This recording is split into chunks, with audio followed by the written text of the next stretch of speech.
आजमगढ़, सनातन को कलंकित करना रहा है सपा का चरित्र। भूपेंद्र चौधरी, संभल में न्यायालय ने दिया है सवे का आदेश। मोदी और आएगी की रणनीति से हम 2027 में फिर बनाएंगे सरकार। जनवरी के अंत तक संगठन के पुनर्गठन का काम हो जाएगा पूरा। आजमगढ़, समाजवादी पार्टी का चरित्र रहा है सनातन धर्म को कलंकित करना। संभल में जो सवे हो रहा है वह न्यायालय के आदेश पर हो रहा है। उक्त बातें भाजपा के प्रदेश अध्यक्ष भूपेंद्र सिंह चौधरी ने बुधवार को पार्टी कार्यालय में मीडिया से बात करते हुए जनपद पहुंचे। भाजपा प्रदेश अध्यक्ष ने पूर्व राज्यपाल फागू चौहान के पत्नी और भाजपा के पूर्व जिला अध्यक्ष श्री कृष्ण तिवारी के निधन के बाद उनके आवास पर पहुंचकर शोक व्यक्त कर श्रद्धांजलि अर्पित किया।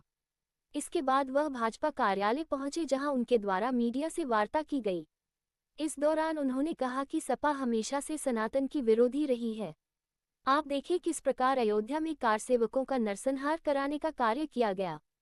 साधु, संत, महात्मा, मठ मंदिर के बारे में सपा के लोग जिस प्रकार बयानबाजी करते हैं, उनका एजेंडा है सनातन को गाली देकर समाजवादी पार्टी को आगे बढ़ाना। संभल में सवे को जो विषय है उस स्थान का सवे करने का आदेश न्यायालय ने दिया है। सपा में जिस प्रकार की पारिवारिक लड़ाई चल रही है, इस लड़ाई में सरकार ने बहुत अच्छा काम किया है। मुझे सरकार के कार्यों पर पूरा भरोसा है। आज जो कानून का राज है उस पर हमेशा हम लोगों का विश्वास रहा है। सपा ने हमेशा कानून के साथ खिलवाड़ किया है और चुनौती देने का कार्य किया है। आपने देखा संभल में किस प्रकार की घटना हुई। सवे के दौरान इन लोगों ने किस प्रकार से बवाल किया। उन्होंने कहा कि 2027 में हम मोदी और योगी की रणनीति पर कार्य करते हुए फिर अपनी सरकार बनाएंगे। हमारी पार्टी कार्यकर्ताओं को लेकर चलती है। संगठन और कार्यकर्ताओं के बल पर हम आगे बढ़ने का कार्य करते हैं। मीडिया से बातचीत करते हुए भाजपा प्रदेश अध्यक्ष ने कहा कि भारतीय जनता पार्टी के संगठन की पुनर्गठन की प्रक्रिया चल रही है। हम लोगों ने इस बार उत्तर प्रदेश में अभूतपूर्व सदस्यता अभियान चलाया है। लगभग 2.5 करोड़ सदस्य ऑनलाइन बनाए गए हैं और लगभग 2.5 लाख सक्रिय सदस्य बनाए गए हैं। 1,62,000 बूथ कमेटी में से 1.5 लाख बूथ कमेटी बन चुकी है। 1918 हमारे मंडल हैं। हम लोगों ने मंडलों के सभी चुनाव कर लिए हैं, लेकिन राज्य स्तर पर उसकी स्क्रीनिंग का काम चल रहा है। 55 जिलों के लगभग 1023 मंडलों की हमने स्क्रीनिंग की है, जिसमें 750 मंडल घोषित कर दिए हैं। मंडलों में इस बार जो पार्टी के संगठन की मूल भावना है, उस मूल भावना का ध्यान रखते हुए आरक्षण की जो संवैधानिक व्यवस्था है कि समाज के सभी वर्गों को संगठन में उचित स्थान मिले, इसका ध्यान रखा गया। कहा कि शेष मंडल की 5 जनवरी तक घोषणा कर देंगे। उसके बाद जिला अध्यक्षों की प्रक्रिया प्रारंभ होगी। 15 जनवरी तक सभी जिला अध्यक्षों के चुनाव की प्रक्रिया संपन्न कर लेंगे और उसके बाद 20 से 25 तारीख तक प्रदेश अध्यक्ष का चुनाव संपन्न हो जाएंगे और इस माह के अंत तक राष्ट्रीय अध्यक्ष का चुनाव भी संपन्न हो जाएगा। इसके साथ ही संगठन के पुनर्गठन की प्रक्रिया को समाप्त करेंगे। इस संगठन का 3 वर्ष का कार्यकाल है। 3 वर्ष 2027 के लास्ट तक पूरा होगा। अगले संगठन के पुनर्गठन की हमारी प्रक्रिया 2028 में शुरू होगी। 2027 का विधानसभा चुनाव यही संगठन कराएगा। आज पार्टी के कुछ कार्यक्रम हैं, कुछ सामाजिक विषय हैं। आज माननीय पूर्व राज्यपाल आदरणीय फागू चौहान जी के परिवार में एक दुखद घटना हुई है, उसमें हम सब लोग संवेदना प्रकट करने आज आए हैं। भारतीय जनता पार्टी का हमारा संगठन का पुनर्गठन की प्रक्रिया चल रही है और अभी हम लोगों ने इस बार उत्तर प्रदेश में अभूतपूर्व सदस्यता अभियान चलाया है और लगभग 2.5 करोड़ सदस्य हम लोगों ने ऑनलाइन बनाए हैं। लगभग 2.5 लाख सक्रिय सदस्य हमने बनाए हैं। 1,62,000 बूथ कमेटियों में से लगभग 1.5 लाख बूथ कमेटी हमारी बनी है और 1918 हमारे मंडल हैं। हम लोगों ने मंडलों के सभी चुनाव करा लिए हैं, लेकिन राज्य स्तर पर उसकी स्क्रीनिंग का काम चल रहा है। 55 जिलों के लगभग 1,023 मंडल पे हमने स्क्रीनिंग की है, जिसमें 750 मंडल हम लोगों ने इस बार घोषित कर दिए हैं। मंडलों में इस बार जो हमारे संगठन की पार्टी की मूल भावना है, उस मूल भावना का ध्यान रखते हुए हम लोगों ने जो संगठन हमारे यहाँ आरक्षण की संवैधानिक व्यवस्था है, उसका ध्यान रखते हुए हमने इस बार समाज के सभी वर्गों को संगठन में उचित स्थान मिले, इसका हम लोगों ने मंडल में प्रयास किया है। शेष मंडल की घोषणा हम लोग स्क्रीनिंग के बाद 5 तारीख तक, 5 जुलाई तक, 5 जनवरी तक करेंगे उसके बाद जिला अध्यक्षों की प्रक्रिया प्रारंभ होगी। मुझे ऐसा लगता है कि हम लोग मिलकर 15 तारीख तक सभी जिला अध्यक्षों के चुनाव की प्रक्रिया संपन्न करा लेंगे और उसके बाद लगभग 20-25 तारीख तक सभी प्रदेशों के प्रदेश अध्यक्षों के चुनाव संपन्न हो जाएंगे और इस माह के अंत में माननीय राष्ट्रीय अध्यक्ष जी का भी चुनाव हम लोग संपन्न कराकर इस संगठन के पुनर्गठन की प्रक्रिया को समाप्त करेंगे। भारतीय जनता पार्टी एक लोकतांत्रिक तरीके से चलने वाला संगठन है और हम लोगों ने आपस में बातचीत करके लोकतांत्रिक तरीके से हमने संगठन के गठन की प्रक्रिया को पूरा किया है। उस संगठन में चुनाव है 2027 की रणनीति को देख के तैयार किया जा रहा है? नहीं, संगठन का हमारा 3 वर्ष का कार्यकाल है, तो 3 वर्ष में हम लोग आज 2025 में आ गए तो 25, 26, 27 3 वर्ष 27 के लास्ट तक पूरा होगा। तो अगले पुनर्गठन की प्रक्रिया हमारी 2028 में शुरू होगी। तो 3 वर्ष के कार्यकाल में तो उसमें लोकसभा विधानसभा का चुनाव भी संभव थे। उसी कालखंड में जो वर्तमान हम लोग संगठन की रचना बना रहे हैं इसी कालखंड में संपादित होगा।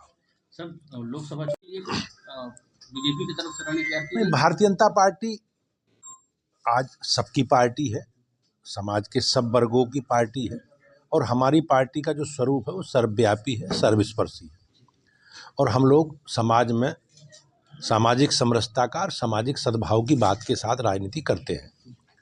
विपक्ष का जहाँ तक मामला, ये लोग परिवारवादी पार्टी है, जातिवादी पार्टी है और मुझे ऐसा लगता है कि काट की हांडी अब बार बार चढ़ती नहीं।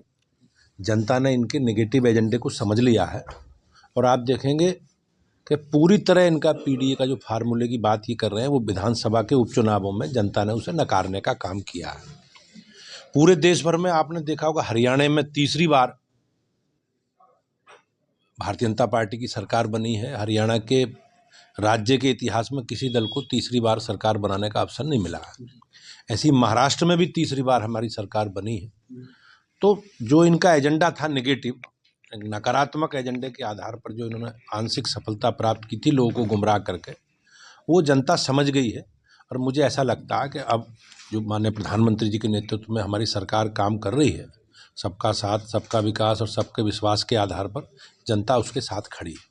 सर, समूह की घटना के बाद अखिलेश यादव कह रहे हैं कि मुख्यमंत्री आवास के नीचे भी शिवलिंग है, तो इस तरह की भावनाओं से खेलना, धार्मिक आस्थाओं के खिलाफ इस तरह बयान। समाजवादी पार्टी का चरित्र रहा है सनातन को कलंकित करने का, अपमानित करने का। आप देखेंगे किस प्रकार से अयोध्या में कार सेवकों के साथ एक नरसंहार कराने का काम समाजवादी पार्टी की सरकार में हुआ। आप देखेंगे साधु संत महात्मा, हमारे मठ मंदिर और हमारी धार्मिक ग्रंथों के बारे में किस प्रकार से समाजवादी पार्टी के लोग किस प्रकार की बयानबाजी करते रहे हैं। तो इनका एजेंडा सनातन को गाली देकर अपना एजेंडा आगे बढ़ाना है। जहाँ तक संबल का विषय है, संबल में आप देखेंगे माननीय न्यायालय के आदेश पर उस स्थान के सर्वे करने का आदेश माननीय न्यायालय ने दिया है। सरकार ने सुरक्षा व्यवस्था उस टीम को उपलब्ध कराने का काम किया, लेकिन समाजवादी पार्टी के लोगों ने जिस प्रकार से एक वर्चस्व की लड़ाई है वहाँ आपस में दो परिवारों में, उस वर्चस्व की लड़ाई में जिस प्रकार के वहाँ परिस्थिति उत्पन्न की है, मुझे विश्वास है कि हमारी सरकार ने बहुत अच्छा काम किया है और आज जो कानून का राज है, कानून की व्यवस्था है, संवैधानिक व्यवस्था है, उसी के आधार पर हम लोग आगे बढ़ रहे हैं। समाजवादी पार्टी के लोगों ने हमेशा कानून को चुनौती देने का काम किया। आपने देखा संभल में जिस प्रकार से बिजली की चोरी हो रही थी मस्जिद से, और समाजवादी पार्टी के लोग हमेशा इन चोरों के साथ ही खड़े रहे। लेकिन सरकार, योगी जी के नेतृत्व में चलने वाली सरकार संकल्पित है कि हम विधि सम्मत व्यवस्था के साथ आगे बढ़ें। लेकिन अखिलेश जी तो कह रहे हैं मुसलमानों के साथ अत्याचार किया जा रहा है सरकार। हमारी सरकार बगैर किसी भेदभाव के, नागरिकों में कोई भेदभाव हमारी सरकार नहीं करती। जो अपराधी हैं, जो दोषी हैं, जिन्होंने अनैतिक काम किए हैं, हमारी सरकार विधि सम्मत उस पर कार्रवाई करेगी। भागवत जी भी कह रहे हैं कि हर मंदिर के नीचे मस्जिद पूजना सही नहीं है। नहीं, जिस परिप्रेक्ष्य में उन्होंने ये बयान दिया है, तो मुझे ऐसा लगता है कि देश में अमन चैन कायम रहो, नए विवाद खड़े ना हो और हम सब लोगों को मिलकर देश की विकास यात्रा में आगे बढ़ना है। तो 27 की रणनीति क्या तैयार की जा रही है? नए गठबंधन। भारतीय जनता पार्टी तो एक कार्यकर्ता आधारित जन संगठन है और हमारी चुनावी सफलता के पीछे हमारी सरकारों के काम, हमारे नेतृत्व मोदी जी और योगी जी के प्रति विश्वास और संगठन की जो हमारे सक्रियता है, संगठन के कार्यकर्ता लगातार जनता के बीच में रहते हैं, हम उसी आधार पर चुनाव लड़ते हैं।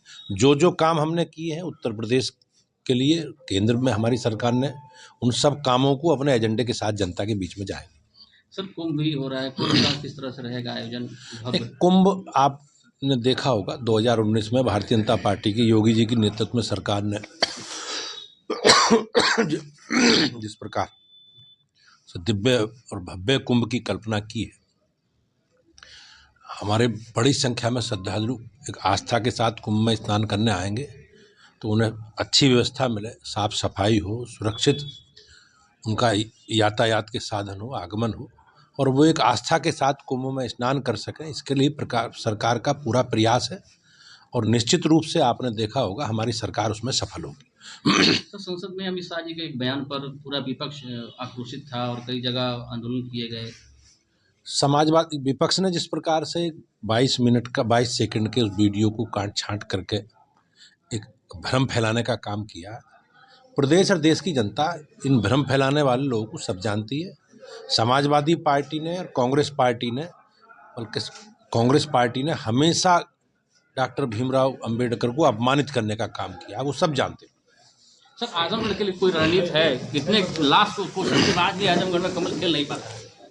नहीं, हमारे लिए गर्व की बात है कि 2 बार उत्तर प्रदेश में प्रदेश की जनता ने हमें चुना और तीसरी बार मोदी जी को देश का नेतृत्व करने का अवसर दिया। हमें देश में बड़ी सफलता मिली है, बड़ा जनादेश के साथ हम मिले हैं। हाँ, कुछ क्षेत्र ऐसे हैं जहाँ अपेक्षा के अनुसार परिणाम नहीं आए हैं, लेकिन हमारे लिए हमारा कार्यकर्ता की सक्रियता, संपर्क और संवाद और हमारी सरकार की जो काम है, उन कामों को लेकर हम लगातार जनता के बीच में हैं। मुझे विश्वास है कि इस बार जो परिणाम पिछले लोकसभा में अपेक्षा के अनुसार नहीं आए हैं, हम आगे अच्छा करेंगे। ठीक सर, धन्यवाद भैया।